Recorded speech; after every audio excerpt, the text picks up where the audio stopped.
Hello friends, the last video for the topic of collisions. In this topic, we are not going to learn any derivation, but we are going to conclude some equations. Those equations will be forming the basic tricks to solve the problems in two-dimensional collisions. So, the topic with us is elastic collision in two dimension, and what is given to us: body of mass m1 and m2, m1 moving with speed u1 and m2 is at rest, u2 is at rest. This is before the collision. What happens after the collision is that mass m1 starts moving with speed v1 and m2 starts moving with speed v2. Now these velocities v1 and v2 are not in the straight line, they are oblique velocities. The movement of m1 is at angle theta 1 and movement of mass m2 is at angle theta 2 with respect to x-axis. So the first thing to be done is resolving the velocity. Theta 1 hai, so this will be v1 cos theta 1, this will be v1 sin theta 1, adjacent side and perpendicular side. This is v2, so this will be v2 cos theta 2 and v2 sin theta 2. Now one important thing you have to learn about the conservation of momentum in two dimensions is that momentum will be conserved in each direction separately.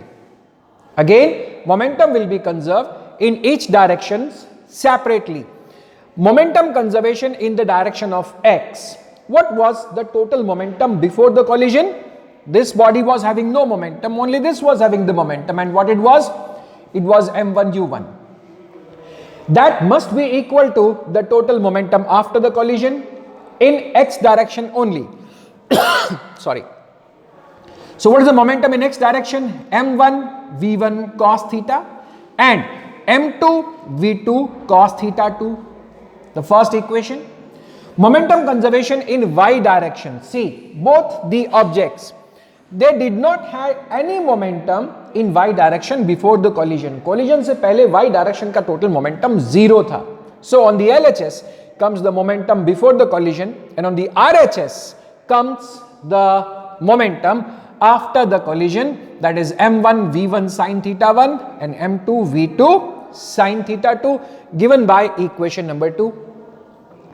And because it is elastic collision, apart from momentum, kinetic energy is also conserved. That means kinetic energy before the collision is equal to the kinetic energy after the collision. So just write that kinetic energy before the collision was only with the mass m1, but after the collision two bodies are moving with kinetic energies, that is half m1 v1 square plus half m2 v2 square.